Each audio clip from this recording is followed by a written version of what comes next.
to another episode of the Meathead Manual. I am one of your hosts, the meatiest meatball in the fucking world, none other than Mr. Adam Garcia. With me, as always, is my good buddy, my compatriot, my fucking compadre, dude, Mr. Andrew Harris. Say what's up. Welcome in. All right. Today we got a fairly interesting. We're gonna talk shit. We're gonna talk a little bit of shit. Not about anyone in general. Just Let's start calling some names out. Oh fuck yeah, dude! Let's start. Let's absolutely start. One of my clients' name is Andrew Harris. He's a fucking asshole. Yeah, that's all right.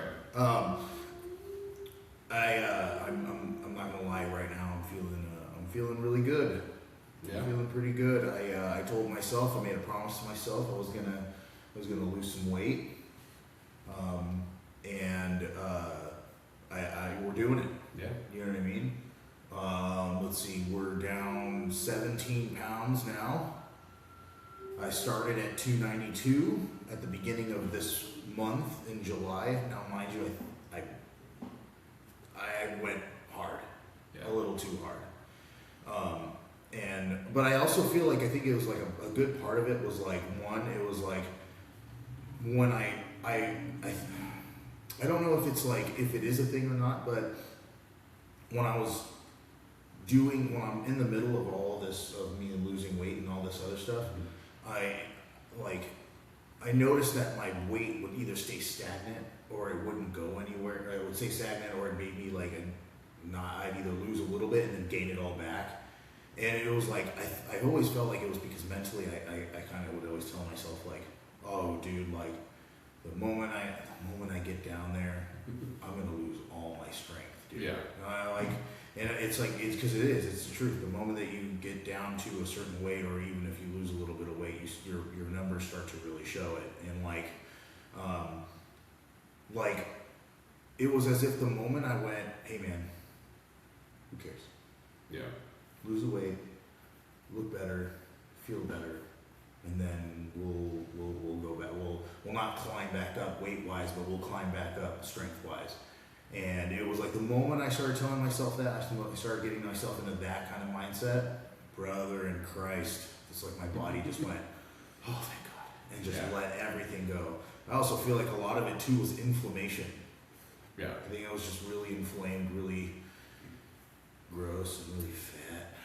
I mean, that's the hard part about losing weight, especially being a strength athlete, is you're like, well, I don't want to get weak. I'm sorry. Like that. I'm sorry. Yeah. So we get in our head of like, oh, if I lose all this weight, I'm gonna become weak. I'm at a deficit, so everything's gonna feel heavy. It's a big mental fuck. Yeah, I think also too, the biggest thing that really got me was not just the strength and all that other stuff.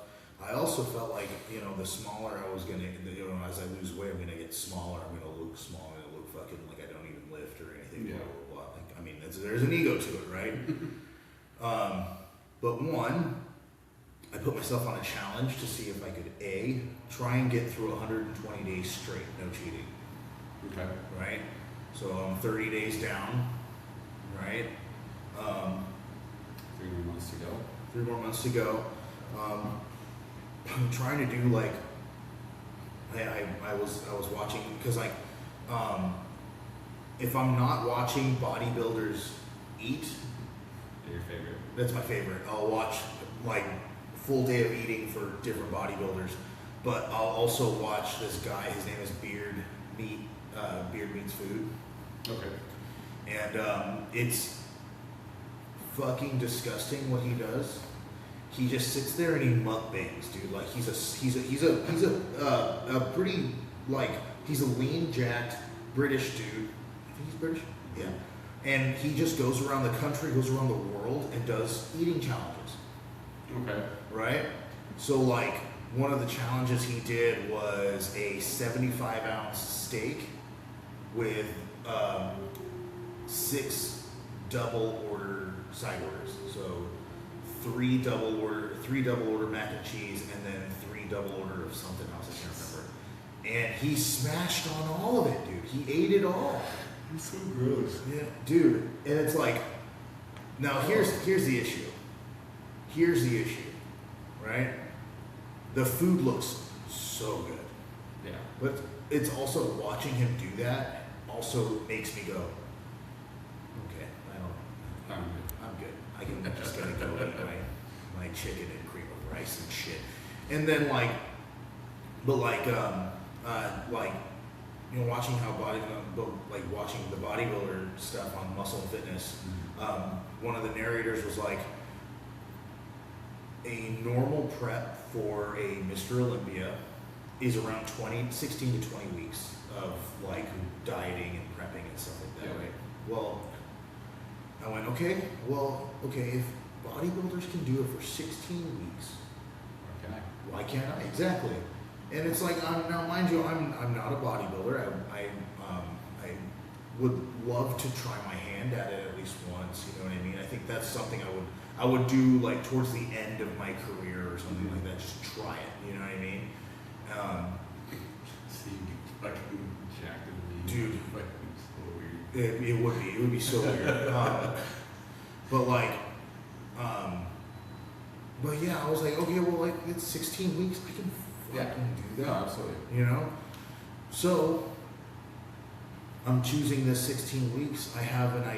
But at the same time, I'm like, kind of like, I want to see how it'll work because my brain is doing this. Okay, at the end of the 16 weeks, what are you going to do?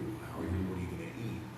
You know, how are you going to absolutely just fucking pack it on? And I went, no, that's not a good idea. Yeah. That's not a good idea. If anything, I'll probably I think like the most I have right now is maybe I have,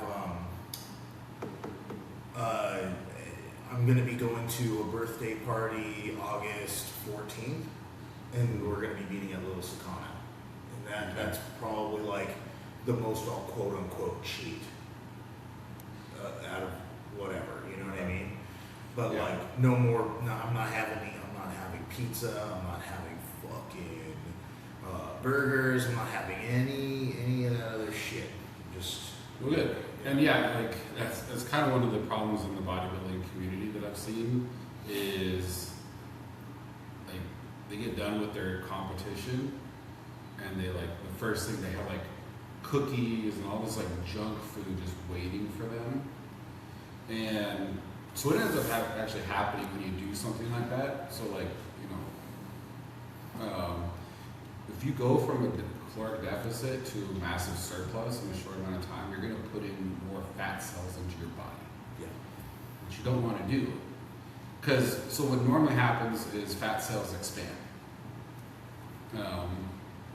And that's how you like get more fat, is the cells actually expanding. You don't want to add more cells, because then it's harder and harder to get lean. Yeah. Because you have more fat cells. Gotcha. So if you go from a deficit, especially being on for like 16 weeks, to then I'm like, all right, well, I'm done, I did it, and then so we eat all the food that I see, you're gonna end up putting on more fat cells, which then will make losing weight harder down the road. And I see that all the time. People go from starving themselves to then binging. Yeah. Like, all right, I accomplished what I needed, and then just like all the gut health issues that come with that and stuff like that. Exactly. The best thing you can do after you finish like something like that after 16 weeks is do a slow reverse diet out of it. Yeah. Slowly start adding calories back in, getting you back to where you need to be maintenance-wise, or potentially if you want to grow some more muscle, at a surplus. But like, you don't want to just go right back into it. That's just going to be terrible for you. And then you're after that, you create all these good habits in the 16 weeks of like being strict, being on point, and you're just going to throw it all away. Yeah. So that's the other side of it, is like you did all this work just to like, all right, well, cool, I did it. Well, I think the biggest thing that I get nervous with, and that is, which is what I've struggled with for a long time, this is the first time I've actually been truly, absolutely 100% locked in when it comes to my diet, and it's because, fucking, you got your violin, cue up that violin real quick. I'm about to give me a fucking small violin. Fucking, we're not. So in 2021, 2020, going into 2021, I decided I didn't want to be 280 whatever anymore, because I could show you what I looked like back then, and it was not good. Yeah. It was fat, really fat. Yeah. Then I cut down all the way to I cut down to like 240 something, and then water cut to 239. I can show you what I look like, and honestly, I was like, whoa, you know what I mean? But after all was said and done, and I did it, I competed in the 242s. I hit 1940 as my total. I did it in reps, and it was sick, dude. It was probably like one of my favorite like meets that I ever did, because it was like, it was one of those ones where it's like I showed up. It was like your Vegas meet. You showed up, no one knew, but at the end of it, people knew who you were. You know what I mean? You showed cock, dude. You showed up and you showed cock. Right. It was good. It was good. But anyway, but the point of it is that like right after I got done with that, my nutrition coach at the time, really great lady. She knows what she's doing. But she didn't take into account my brain, in a sense that she was like, okay, so don't track anything for a week. Just do whatever you want to do. Or so. And I went fucking crazy. I went crazy, my friend. And not only did I go crazy, it instilled a really bad problem with me, which is, okay, I'm going to eat clean, and then I'm just going to binge. I'm going to binge and eat a fuck ton of bad food, because in my head I'm going, I fucking lift weights, dude. I'm pretty conditioned. I can do just. I basically had an eating disorder. I'm not now, mind you. Let me caveat that with, like, obviously this is nothing taking away from the girls that have, or from the women that have dealt with like the hardcore stuff. Obviously, you know, I'm not trying to compare, right? But it is a form of an eating disorder. So for years, I just felt like I could not get on the saddle again. And it was also too, is because it was like, man, even Jessa talked about it too, because when I first started my diet again, Jessa was like, you're doing it again. And I was like, what are you talking about? She's like, when you first started cutting, which is what I used to do, she was like, you were so meticulous, and it was hard to even live with you. I was like, I'm sorry, like, I don't, like, because like, I think it was like, 3 days ago, I mapped out my stuff, right? Yeah. And I said, okay, I need 7 ounces of tilapia, because she was thawing out tilapia. I was like, I need 7 ounces of that and a cup of rice, and that is my last meal. She said, okay. I was like, okay, cool.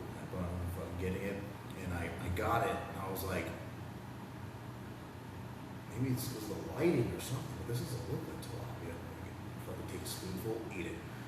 It's chicken. And I went, what is this? She goes, it's chicken tenderloin. And I went, I thought you said you were going to make me tilapia. She's like, no, I said I was going to thaw you tilapia. I didn't say I was going to make it for you. And I went, I pulled out my phone and started adjusting my app, like, okay, how does this fuck me? How does this fuck? Did I go over? Did I go under? What the fuck is it? Luckily, actually, and like at the time, I actually got frustrated. I was like, why would you do that? You made me think I was the one. And she was just like, you're doing it again. You're a fucking asshole. And I was like, no, you don't understand. But anyway, turns out actually, me eating the chicken tenderloin actually fit more my macros better than tilapia did. So I was like, okay. No. So I had to be like, It actually works a lot better. she was like, yeah, I bet it does. Fucking asshole. But I don't know, man. Like food. So the main point of reason why I'm saying that is because like when the 4 months is done, the one thing that I'm actually looking more forward to, not so much the I'm gonna eat something dirty. You know, I'm gonna go have myself a pizza. No. In the 4 months, in 3 months, what I'm more looking forward to is being able to actually fucking eat more.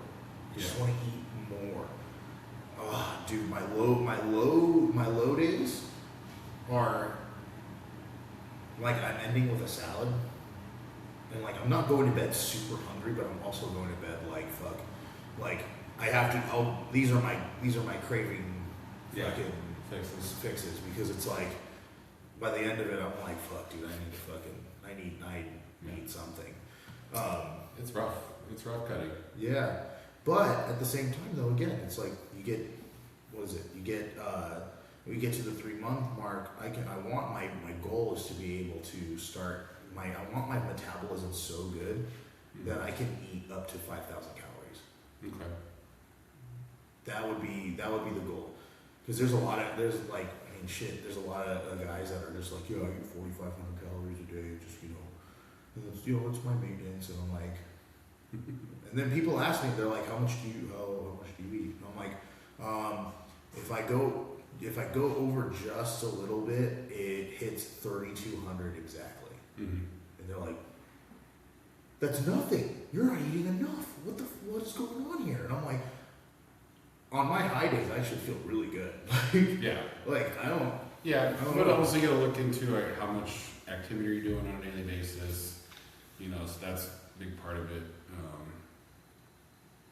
So I was thinking about this too earlier, where I haven't been outside of my workouts. I haven't been doing as much. Mm-hmm. I've been trying to I've been trying to get to do walks and everything, but like it's not as active as it once was. Oh yeah. And that makes a big difference on how many calories you take in too. Yeah, I try and average 15,000 steps a day. Yeah. And I get. Sometimes I go under like 13. Sometimes I'll hit it right on the mark. But then like there are other days where like, especially because it's been hot lately. Because usually it would be in the middle of the day. I would go and take a walk while we're working. Yeah. I'll go and take a walk, come back, and that's like my 10-minute break or whatever. I do 10-minute walks, and that's where I would get the bulk of it. Like I would average around 20,000 steps just by doing that. But because it's been so fucking hot lately, I'm like, no, I'm gonna sit in my air conditioning, my AC room right now, and not deal with that. But yeah, like it's I totally agree. Activity level is one of those things where it's like, but that's my goal. I want to be able to get to a point where it's like at the very end of this whole cut thing, I'm not even considering what I want to eat, I just want to get it to a point where I can eat more volume food because like fuck, dude. For that reverse dieting, do you get 2 cups of white rice with some, oh my god, dude. Enough. Yeah. Enough. So we're gonna go into a little bit of it, but I mean, how's everything going? How are you doing? It's going alright, I'm kind of struggling the opposite, where it's just my weight just keeps going up, and then like, fuck, I haven't been the greatest on my diet. I had Chinese food Friday night, because I was like, I didn't want to cook, I was being lazy. But I've like reduced calories outside of it, so I'm like, alright, what's going on? So I'm fluctuating a bit between like 272 to 276 this morning. Well, I feel like, at the same time, if I can be completely honest, like you holding it very well. Yeah, but I don't like how I feel. I feel you. Yeah. I don't like when I bend over, tie my shoes, it's like, alright, short breath. I feel you. Yeah. So like things like that, where it's like, okay, alright, and also like the way I look in the mirror, Well, I get you. So, which is why I was gonna say too. Did you see Mario's new reel that he posted not too long ago? I probably did. I can't remember. It's like a bodybuild. It's like bodybuilder physique does not equal a powerlifting physique, right? Yeah. And a lot of people are like, oh well, the only reason why didn't get a chance to listen to all of it, but he's like, listen, there's a reason why bodybuilding and powerlifting is two completely different sports, because one is utilizing the body in order to move as much weight as possible, while the other is sculpting the body to make it look the best it possibly can. Yeah. I can agree. And there's a lot of people who will go on, Instagram and be like, oh, there's the only reason why he's able to do those feats of strength because he looks the way he does and he's fucking blah, blah, blah. And he's lean enough, or I'd like to see him do that when he's lean and stuff like that. And he was like, and his point was being that it's like, no, it's like his body is what it needs to in order to perform, whatever. Yeah. And it's like, that was the only time I could not so much disagree, but I can give a little bit of pushback in a sense that I can't agree that the leanness and that how you look doesn't matter in powerlifting so long as you're able to perform. Yeah. However, my pushback is that the heavier that you are, the less shape that you're in, the more body fat that you hold, and when it comes to the body fat, when it comes to the untested side, more like it, even in the tested side as well, the more body fat you hold, it fucks with your hormones. Yeah. Right? In a sense that on the tested side, if you're holding a lot more fat, then your testosterone and just your hormones actually do get out of whack. You know what I mean? Mm-hmm. And it's like you can still build muscle, but still, if you're holding a lot more fat, it also it will go against you when it comes to trying to actually build your own work capacity, right? Yeah. And then on the opposite end, the more fat that you hold when you're untested, I mean, shit, dude.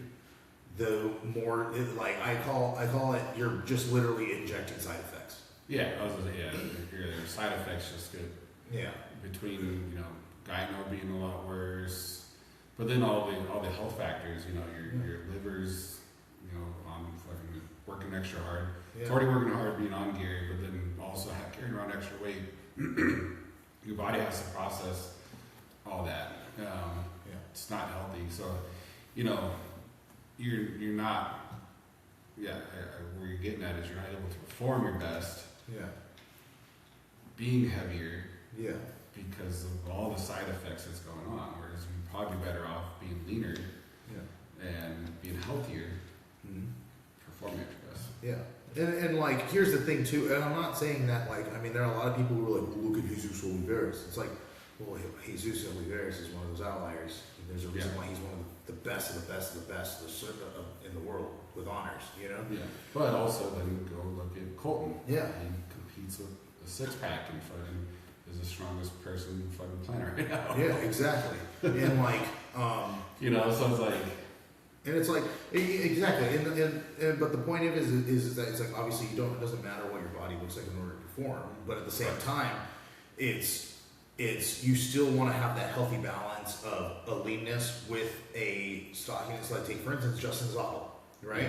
Justin Zottel he's not in a quote unquote bodybuilding type physique, but he's lean enough to be able to handle the weights and have the conditioning to do what you can do. Yeah. Do what he can do, right? Same thing with strongman. You look at strongman competitors. Mm-hmm. They are not lean. No. But they are conditioned as fuck. Yeah. They can move heavy objects for long periods of time, and they can do it in timed events and all this other stuff, so they're cardiovascular. But even then, it's like, dude, did you look at oh my gosh, what's his name? Dude has banana fingers. He's freaking huge. Mark Felix is his name? Mark Felix. Yes, Mark Felix. That dude is one of the best strongmen to ever walk this fucking planet. Actually competed up until 60 years old. Mm-hmm. Lean. Yeah. Mariusz Pudzianowski, world's strongest man, now an MMA fighter. Fucking lean. Even Brian Shaw, he stays pretty lean. Oh yeah. Most time. The only example I'd say is somebody going completely extreme to where it's kind of all right, you're a little too fat, was Eddie Hall. But he ended up winning. That's one time he did, but he was that damn near killed me. Yeah. Yeah. You know? And then there's like what, Dimitar Savetnov, have you heard of him? He's not a big name. Yeah. He's one of the. So here's the thing. This is how you guys can tell that I used to love strongman, and I was a huge fan. Dimitar Savetnov is. I think that's how he pronounced his last name, but he is. I think he's either out of. He's somewhere out in the east, obviously, but he is a tall 5'11", right? But he competes in the Arnold, and he competes in all these other ones, and he was strong, but he looked legitimately like a boulder. Yeah. He's just round and stock, dude. And it's like, do you ever see the meme of like some dude who's like hunched over, looks like a ball, and he's like holding a rock and stuff? That's Dimitar. That's Dimitar. And he is. I'm sorry, but he is fat, and but he is strong. Yeah. He's strong. Well, I'll say like the strongman. Like, look at the guys that are the top right now. I mean, Mitchell Hoover. He's not like massive. Like, he doesn't have a massive belly. I think he's fairly lean. Yeah. But like, he's dominating. Fucking Martins Lisi's. I've met him. He's pretty lean. Same. You know. So like, what I'm trying to say is like, you don't have to have all this added weight to be competitive. Exactly. You know, I think that's a myth that's been kind of debunked recently. Yeah, it's also too because that was how it used to be. Like, look at those guys from like West Side. It was like, put on as much mass as you can. Mass moves mass. That's what they used to say. And I feel like it's always like, so like you also have. I mean, we've talked about this all like so many times, where it's like a lot of people end up using it as a cope too. I'm a powerlifter. It's okay. That's okay. Yeah, and it's like, I'm just heavy, dude. I'm just a powerlifter. It's like, no. Well, that's how you stay in for like 2 years and then end up leaving because you just like you stop, you know. But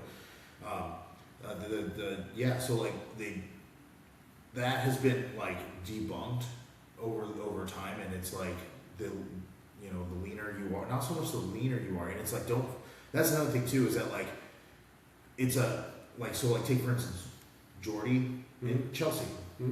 They were very fixated on trying to be like, well, I want to make sure that I get into my weight class. I need to make my weight class and stuff like that. And I'm like, okay, how do you guys feel right now? And they're like, well, I mean, I'm sluggish, I'm tired, blah, blah, blah. I'm like, what are you guys eating? Like, how are you guys eating? And they were like, well, I don't really, like, I think like Jordy kind of tracked. And Chelsea was more on it than he was. No offense, Jordy, you're still doing great, you're fucking fantastic. But like after I looked at them and was like, hey, fuck the weight class, just eat. Yeah. Eat and train. That's it. But I made a caveat to them. I told them, I was like, during this time, I want you guys to eat, recover, train. Okay? They're like, okay. I was like, but you need at least 1 hour of cardio throughout the week. Yeah. At least 1 hour of cardio throughout the week, and keep walking. I told them both. I was like, walk, go walk, do this, walk. And now they're recovering better. They put on a little bit of weight, but that's okay. They're moving better. They're stronger. Yeah. They feel stronger than they have. They're gonna put up a great numbers, dude. And it's like. So it's like it's one of those things where it's like, because I was the same way, and I think that's where a lot of my eating shit came from, is because I was so fixated on trying to get down and stay in the 242s that I risked injury. I was skipping meals. I was doing all this stuff to be like, well, so I ate a little too much, so I'm gonna make sure I don't fucking no. Then when I was like, fuck this, I'm just gonna eat and fucking train. Lo and behold, I blew up from 255 all the way to 280 going into my 2K total and fucking nailed it. So the point of it is that, again, it's like, for those of you that are listening that actually like are dealing with that kind of stuff too, they're like, well, I want to be good at this, but I don't want to put on so much weight. Eat. Be conscious of what you're eating. Track your food, right? understand that the was it that you said calories in, calories out, Yeah. right? The amount of remember the amount of stuff that you put into your body, you better be able to you better be move, go do shit, go for a walk. I think that's kind of, and I've fallen into it, is like the kind of the bad cycle of, oh, I'm just doing powerlifting, is like you forget to do, things like go run or play around, like do stuff like that, physical activity outside of powerlifting. Exactly. And it's like, no, like that's all good for you. You need to be doing that stuff too. Exactly. So, yeah. So, I think it is time for our actual talk and things like that.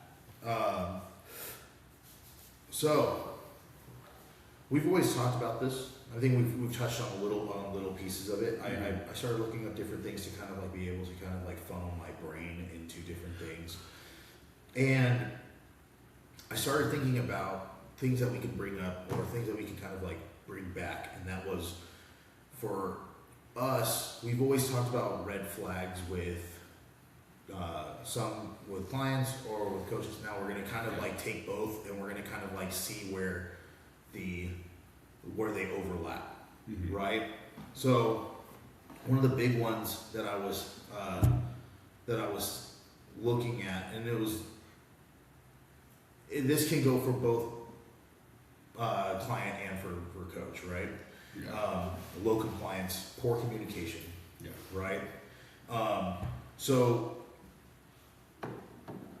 I've had it to where I've gotten really, really lucky to where most of my clients actually do talk to me quite a bit, mainly because I make it very easy for them.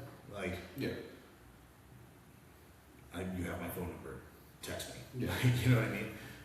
When you're very receptive, whenever I reach out to you. I try to be, yes. More times than not, like if you text me during the day on like a Tuesday or a Wednesday, sorry to have to say, I'm working.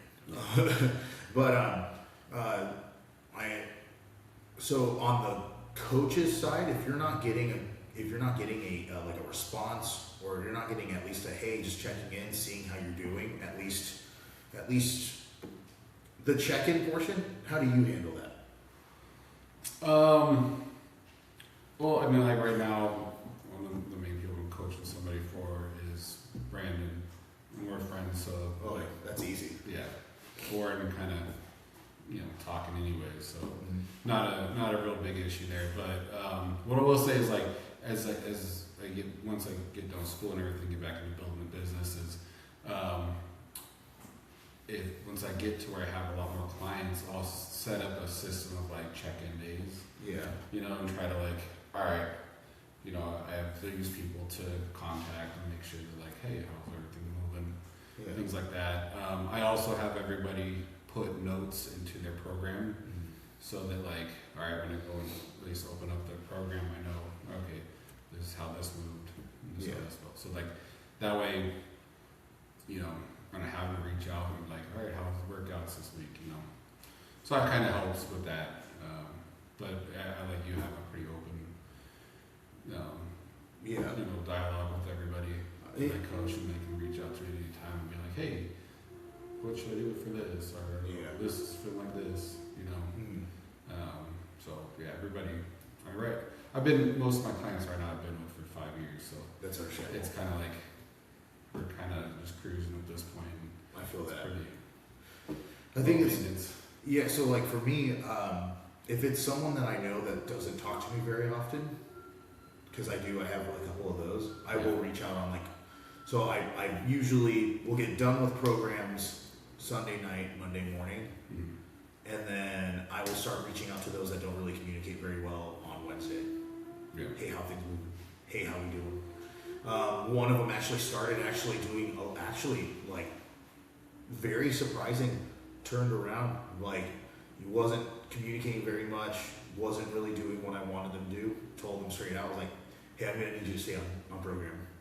Like whenever you do what you do, fuck, it destroys it. Like, come after that, he's been on it. Like he's been really on it. But for the most part, I always try and reach out on a Wednesday. And then that way, if I don't hear anything by like Friday or Saturday, and I look at their sheet and there's nothing there, to be completely honest, if there's nothing there on Friday or Saturday, I update and give that person like a 5-pound increase, and then just call it there. Yeah. You paid for 1 whole month, so I'm going to give you 1 month of service, and then after that, we'll readdress from there. But that's not the point. Okay, Yeah. the point is, that's what I do in order to maintain good communication, as well as I try and keep that, again, like that very like open style of like, hey, you can come talk to me about anything. Like I'm not going to get mad at you. But like on the flip side, for if you're a coach, you can definitely tell the kind of client that you're going to get when it comes to their, like the first thing I do, how I can tell, is I go off of the questionnaire. Yeah. If I send someone a questionnaire and it takes them like a couple days to get back to me, I immediately go, okay, here, gonna be all right, that's how we're starting off. That's how we're starting, okay, right? And it's like, and mind you, okay, so we can be like a little bit like, oh, okay, well, what if they got busy, whatever, blah blah blah. Okay, Yeah, we'll take that. Takes like 5 minutes. 5 minutes, right? Another thing is,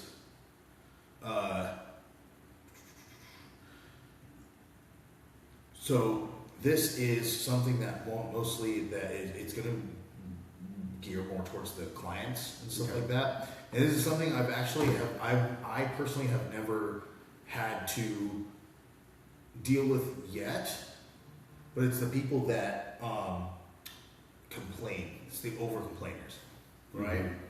Now, Yeah. I don't have over complainers. I've had over adjusters, right? Okay. I have one that's very much like if he doesn't like what he sees on his program, he'll just change it, and that is really it's very frustrating. But like so like for instance, if you're ever around and you happen to see someone that's like interested in wanting to work with you or whatever, but you kind of notice that like every so often they'll be like, oh, this so sucks, it's fucking blah blah blah. Yeah. As a coach, you're gonna end up being like, all right, Yeah. this isn't gonna be That's one of those. exactly. And now, He was interesting. what happened? Well, so you come to me, he's like, all right, so I want to look like a bodybuilder. I'm trained like a bodybuilder. I'm like, all right. And he's like, I'll pay you for 6 times a week. Cool, let's do it. And I started training like that. Every workout, I was like, oh, this is so hard. This sucks. It's tough. I don't want to do this. And like halfway through, you'd be like, what's the point, man? I'm just done. I'm just gonna quit. And then I'd be like, all right, like this is part of the process. Like, come on, like stick with it. You'll get through it. And like, so I'd have to talk him down off the ledge in the middle of a workout. It's like, bro, you asked for this. You want to look like a bodybuilder. This is what it takes. Oh my gosh, dude. And I wasn't even going that hard yet, and I'm like, oh fuck. So yeah, he was an interesting dude. What ended up I like happening? so he like left for a little bit to take care of some business in another town where he just moved from, and then like he had offered actually, he's like, want to do a trade for training. Okay. He's like, I'll give you my BMW for a year of training. I'm like, no. Oh yeah. What the fuck? I mean, it would have been financially, it would have like been more than enough, Yeah. because like it was like an M3, Oh, that's cool. Okay. so it was like nice car and everything. But I was like, at the time, I was like, I can't afford to add extra, like Maintenance insurance, costs. maintenance costs, all that stuff. The Beamers are not Expensive. Yeah, very expensive. Yeah. Especially when it comes to maintenance. So, and I was just like, that was where then after that, just I did heard from him. actually. I did work with one lady. She wasn't a complainer, but she was so anxiety ridden. Okay. And that like, I was like, okay, we're gonna do this. Are you sure? I don't know. I feel like that's too heavy. Oh, no, this is too heavy. Adam, I can't do this. I can't do this. Oh my God, I can't do it. Mm. We lasted legit, I think 1 week. One or 2 weeks. Yeah. And then I started just being like, she would just be like, oh, yeah, no, like she would text me later on in the day before I'd have to see her. She'd be like, I'm not feeling good. Work was got me, and I'm not gonna be able to come in. I'm like, okay. And then she'd come in and she'd be like, we'd be doing like just pec flies, right? And it's funny too because it's like she met Chelsea, and Chelsea's like out here just fucking, Yeah. and she was like, oh my God, she's really strong. I was like, yeah, she worked really hard for that. Mm-hmm. She was like, okay, well, what am I doing? I was like, all right, we're gonna do the pec fly. She's like, I don't know how to do it. I'm like, I'm gonna show you. Yeah. I was like, this is what you do. She goes, I can't do this. Oh, no, this is too heavy. Wait, no, hold on. And then she would like, for those that are watching, that are listening, she would jiggle in her seat when it was going too hard. And I was like, this is around the time that I started really trying to implement the 2 sets to failure kind of thing. Okay. So for her, I was like trying to like gauge where her failure was. But like she'd be like, that oh my gosh, you're gonna kill me. I'm gonna be so sorry, you're gonna kill me. And then I'd see her the next day and I'd be like, how you feeling? She's like, I'm fine. And I'd go, okay. And after that, I was like, you do your thing. I'm gonna go. And now and she was like, I hurt my shoulder, so I'm not gonna be able to train with you for a little bit. And I was like, oh, okay, Easy. that sounds good. And then she just recently came up to me like 3 days ago. She was like, because she works at the place I work at. Oh, okay. Right. And so she came up to me and she was like, hey, so my shoulder's starting to get better. I was wondering if maybe we can pick back up again. And I told her, I was like, I'm so sorry. I just picked up another client. I'm like totally booked out. I'm sorry, I won't be able to. And in my head, I'm like, go away. No, we're not doing this. No, I don't have the bandwidth for that. I just don't, dude. It's a lot. It is. And what I notice with people like that is they are vampires. They drain your energy big time. Now I was just saying with the guy that was constantly complaining was like I get done working with him and be like, I need a break. You know, yeah. I need to take like 30 minutes just to like recover from that. What is it? Carl Robinson from What We Do in the Shadows. Have you ever seen that show? I don't think so. Dude! What We Do in the Shadows. Go watch that show. It's on Hulu. It's so good. It's a show by Taika Waititi. It was originally a movie, like an old, but like imagine it's a mockumentary that's centered around a house of vampires and their familiar named Guillermo, it's a guy who's trying to become a vampire himself. Mm-hmm. And it's like 3 of them. It's 1 girl, 2 guys that are like hardcore vampires, and they're trying to navigate and do this stuff. And but then there's one. His name is Carl Robinson. He's an energy vampire, and he's exactly what you were just talking about. He goes to corporate jobs and stuff like that. He goes to places and he just feeds off of people's energy. And at the very end of the thing, that everyone if he can get a person to flip out, that's even more energy he can get out of that person. It's it's a really good show. It's really funny. But it is the truth. There are people out there that are like that, and it's more times than not when you get done with a dude you're just I just want to go sit down. But it's just something to be cognizant of in life too. Yeah. If there's people around you that when you get done with them, you're like, all right, I need a moment. those people are draining from you. They're energy vampires. Yeah, you literally look at them and you're like, you're a lot. Yeah. I need to be.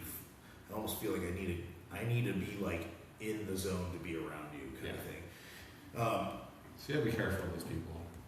So again, another one. So going back a little bit. Yeah. Another one. Yeah, back. So this one is more of, again, a little bit of like a together one, and that is, it's the value expectation. Yeah. Right. So if you're a coach and let's say you charge $100 a month for programming and everything, and you get this client, I've had this before. You get this client and they're like, okay, I'm paying you $100 a month or whatever, but they expect $300, $400, even $500. Constantly like, texting you. yeah, it's like, how do we do this? What's this? Exactly. Or like, can we get together so you can show me this and do this and blah blah blah, and this hurts, so I need help with this and blah blah blah, and yeah, that's another one, because you as a coach are just gonna get burnt out hardcore from that from that one, and it gets to a point where again they feed off of whatever. A lot of people, sadly, especially if you're one of those people. I mean, I met a lot of coaches in my time, and it's the coaches. I'm even like guilty of it too. Like Jen is my friend outside of just being my coach, so it's not hard for me to just like walk over and be like, hey, what is blah blah blah blah, and then but like as of recently, I've gotten more of a like. There's a time and place for it. Exactly. Yeah. I know. I've been trying to do the same thing with you, where it's like, all right, like, no, like, I want to go over to you and just be like, hey, this is, and I'm like, no, it's okay. I like that though.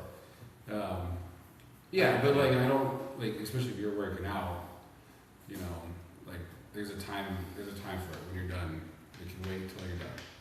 On the contrary, Andrew, I like your face. I know, but like, I'll just come over and talk shit to you. That's what I'm saying.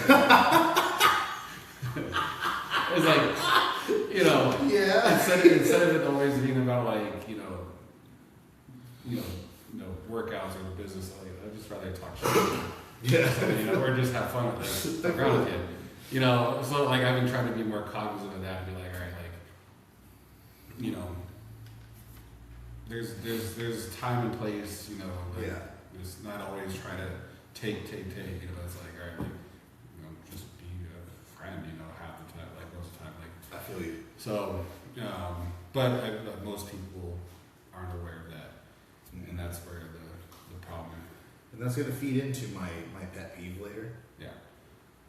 And I'll talk about it later. But the cost, the value, expectations, and that's, I think, but like that's where, like, as a coach, you got to set those boundaries. If you have somebody who's just paying you like to do programming and stuff, like, be like, hey, like, if you want some in-person stuff, like, this is how much it costs. That can be added on to your, but like, you can send me videos. I'll get back to you when I can on your text messages, but like, there's the truth. You're paying for programming. Exactly. But it's also on the flip side. If you are paying, like, take for instance, I charge $150 a month for my coaching, right? If you text me, you're getting a text back. Yeah. Right? If you send me something, I'm going to watch your videos. I'm going to at least give you a critique, or which is what I've been doing lately, which is a picture of me doing this. Just the brown star. Literally, the brown star only. Really zoomed in. Just the fucking the AKA the cheese grater of fucking butthole hairs. I saw this clip yesterday on Instagram. There's this guy talking about, he actually held a competition, like butthole competition. What? He was talking. There's like certain requirements too, like the number of spokes. Like you had to have at least 5. It was like, What the fuck? People And like, sign up for it? Yeah, that was like a whole thing. It was like at some strip club in like Indiana or something like that. I Oh can't my remember. god. But like, he was like, yeah, this one person, she came like 17 hours to compete in. I was like, wow. What the? That's crazy. It just best balls. It's Yeah. like, It just goes to show that you can literally make a competition out of anything, and also too that the spirit of competition is alive. yeah. Okay, it's alive and it's well here in the United States. Now,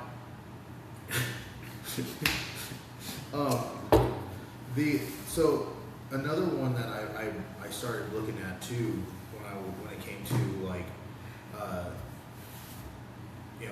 of coaches. So like the point I was trying to make was that like if you're paying a person a good 150 to $200 a month, which is what I've seen, and you're not getting text back, you're not getting any critiques, you're not getting anything back, you're just getting a program, then more times than not, if like let's say you know for a fact that you're like, oh okay, do I know someone that's also using them? And you go over, you walk over, and it's like literally the same shit that they're doing. Yeah. No bueno. No bueno. That is called cookie cutter type shit. And that's like, Yeah. that's literally the fucking bot OnlyFans girl that you get. You know what I mean? No, you don't want that. Yeah, that's a pretty shitty thing to do as a coach. Like I have programs that people can buy that like it's a one-time fee, and that's it. But like outside of that, if you're paying for a program and you're getting a unique program based off of what you built the program. Yeah. You know what sucks too? Yeah, a couple of them. You know what sucks? Because Jessa has told me that like 3 different times. And I've been like, yeah, it sounds like a good idea. Now that you said it though, I'm like, that is a really good idea. You should go home and tell her that. You're like, no, Andrew told me this today, and I think it's a really great idea. She's like, you've said this before. I know.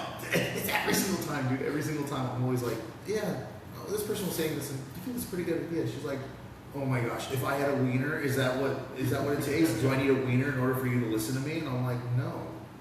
I just need to respect you. I don't respect what you have to say. But I think before we'll kind of close this out just because I was like picking out some ones that I was like, oh hey, we'll do one more of a client one. The client one that I was looking at is so you have mismatched expectations, right? And then that one, you have the mismatched expectations on the client side, but on the coach's side, especially if it's an in-person coach, Yeah. right? Their design is literally just to destroy you, right? Like I want you walking out of here hobbling, not like actually doing what is needed to be done to like, you know what I mean? Because a lot of people end up like from the coach's side, a lot of people end up equating like the quote unquote, you're working hard, then obviously you're doing something right. Well, I see this all the time on the personal training side.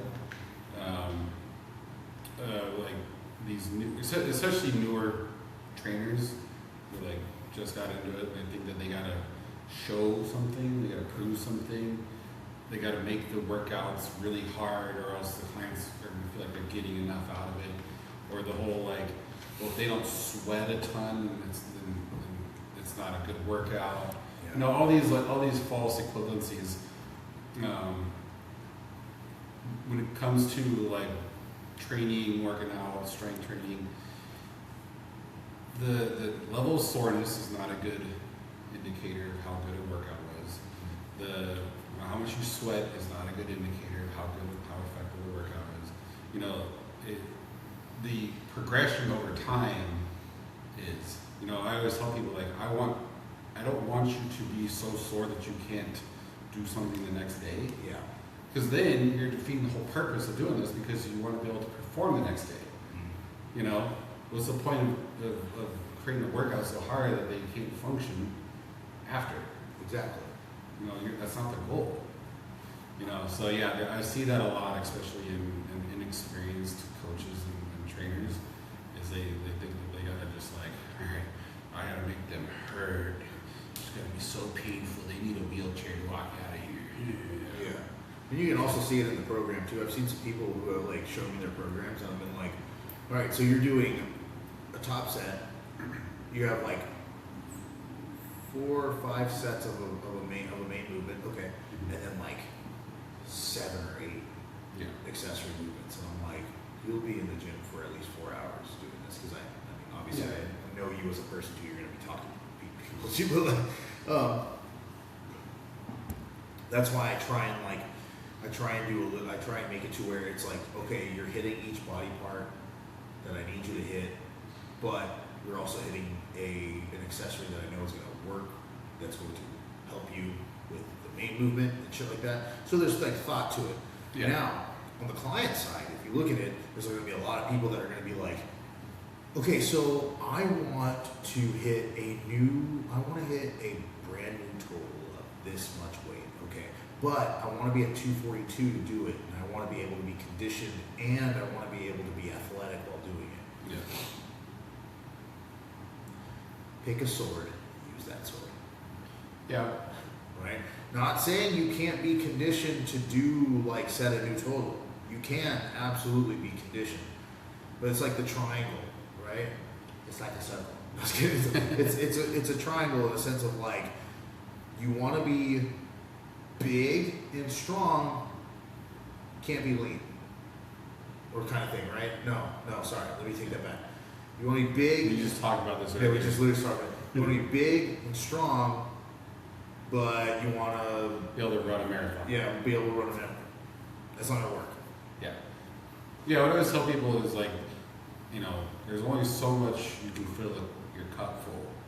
You know, so if you're pouring a bunch of like your strength training, and then you try to pour a bunch into your running or something like that, you're gonna just go overfill, and your body is not gonna respond very well. It's gonna be too much.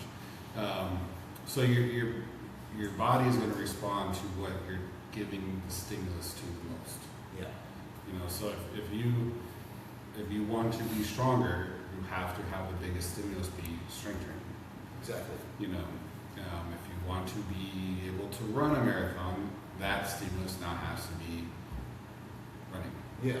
You know, they've shown it scientifically, where if like, you know, if like say strength is your goal, but you're spending more time running, your strength goes down. They've shown it.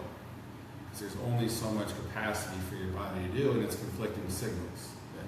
You know, so you just got to understand, as an athlete, you can only do so much. Exactly. So if strength is your priority, some other things are going to have to like take a back seat. Take a back seat a little bit. You can still do some, but the more you do of it, the more you're taken away from that strength. Exactly. The best example of that as well too is what we were just talking about earlier is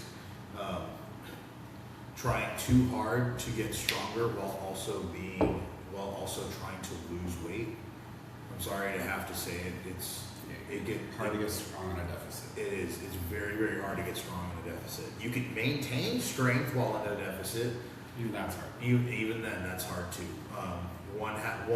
You have to prioritize one before you can do the other, and that's like I've had it to where that's been before. I've had people be like, okay, well, I want to be this, but I also want to do this, and I'm like, okay, you kind of have to pick one. Yeah. Pick one and roll with it, because body recomposition is a off-season endeavor. Exactly. I think we have time for it now, so let's just roll right into it. My pet peeve is you get one click. I have AirPods in my ears all the time when I'm at the gym. Right? You get what I mean, right? Yeah. So if I'm working out and you come up to me and talk to me, you get one click. Click. What's up? Okay. Click. If I have to, what's up? Click again, yeah. Oh my god, dude. It's Yeah. one of those things where if I'm wrapped in on something, like pull my wife in here and have her fucking sit here and talk to you guys about how it is. Trying to talk to me when I'm when I'm doing stuff in the house and I'm like washing dishes, doing cleaning and stuff like that. I have my headphones on. I'm listening to either podcasts or I'm listening to something, right? And while I'm doing that, if you need to say something to me, say it all in one go. This, good. Okay, cool. Write it down if anything. But I can tell you right now, my biggest pet peeve, and this also too when it comes to people in the gym, is if I'm doing something and you see me with my headphones on, right, and you walk over and you go, hey, so you just want to be able to I'll click. What's up? I just wanted to let you know that this wasn't working and this doesn't feel really good. Oh, okay. Well, we'll adjust. All right, sounds good. Okay. But also, what's up? Dude. Oh my God. Yeah. Oh, you threw in the words of Emperor Cusco, you threw off my fucking groove. I don't like it. I don't. I just like it. Yeah. I like it. Now, mind you, it's also, I hate to say it, it's also person-to-person based. That makes sense? Of course. Sadly. Of course. You have more tolerance for people that you have close relationships with. Like if you came up to me and you're like, hey dude, what's up? What's up? Oh, hey, what's up, dude? Yeah. Also, I was wondering, yeah, what? I will absolutely I'll absolutely Of course, there's I have. That's just part of relationships. You have different levels of what you're willing to put up with somebody based off of your relationship with them. If you're just a client, we barely know each other. Fuck off. I'm in the middle of working out. There's this. I hate to say it because it's going to show how my brain is, and you guys are all going to be like, you may need to see someone about that. I related so hard to this one scene in Love on the Spectrum.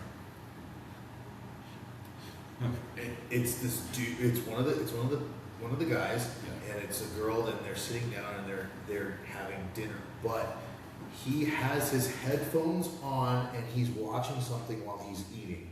Yeah. And she's trying to talk to him, and while you say something? Yeah. Are you done? Okay. Yeah. I was talking about. Right? I sat there and was like, yes! Yes! That makes sense. I do the thing. If I'm sitting there and I'm eating, Lord help me, I'm watching something. I'm listening to something. I'm just like, you come up and talk to me, you're gonna get a what? Good? Okay. Call it autism, call it. Yeah. Well, I'd say that is obviously an example of somebody being autistic, because the setting is that you're supposed to be having a conversation with the other person. But yes, if you're working out, I call that just being not self-aware. Yeah. That's just lack of self-awareness of hey, somebody else is working out, you're doing something, they're in the middle of something. Maybe don't disturb them. They're doing something that's important to them. Probably, find a time when they're not doing it to come bother them. Or if you something you need to say, get it all out, say it right there. That's it. This was happening at Compound. It was someone I did not know. And I had just gotten done utilizing their pendulum squat. Mm-hmm. Right? So at Compound, they have a pendulum squat. It's really fucking nice. I like it. Now I'm dying. I just got done using it. And the person walks over and goes, hey, are you using this? Hobble over it. And I go, Yeah, I'm using it. He's like, oh, did you just get done using it? I went, yeah. That was my last set though. I can wipe it down for you if you want. They're like, okay. And they just like turned and walked away, and I was like, cool, click, went back into it.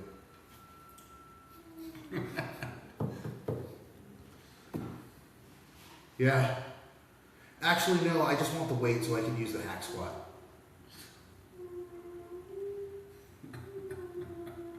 What? Oh, yeah, What? that'd be pretty fucking annoying. In my head, I'm like, why would you take the weight off of my machine when there's literally 45 pounds over here and over there, all over elsewhere? Why are you coming up to me? And I had to click twice for you, god damn it. Anyway. Yeah, well, that's like, if you're gonna bother somebody, know what you're gonna say ahead of time. Like, okay, so say maybe they did want to take the weights, and they come be like, hey, are you done with this? I want the weights. Okay. Right away. Perfect. Yeah, take it. Okay, cool. Get it away from me. You're helping me out. I Yeah. don't want to have to unwrap these anyways. You know, but then the whole like saying something and then not really saying what you actually wanted, and then having to come back, and it's just like why? Quit Why? bothering. Leave me alone. Yeah. Oh my god. Alright, with that being said, do you have anything else? No. No? With that being said, we would like to say thank you all for listening. Thank you all for coming and joining us on this very nice, fine Sunday morning, evening, whatever. No, it's morning. But anyway, thank you guys. Like, subscribe, fucking share. Tell people about us. We're still doing this thing, so we still exist. Okay, love you guys. Bye.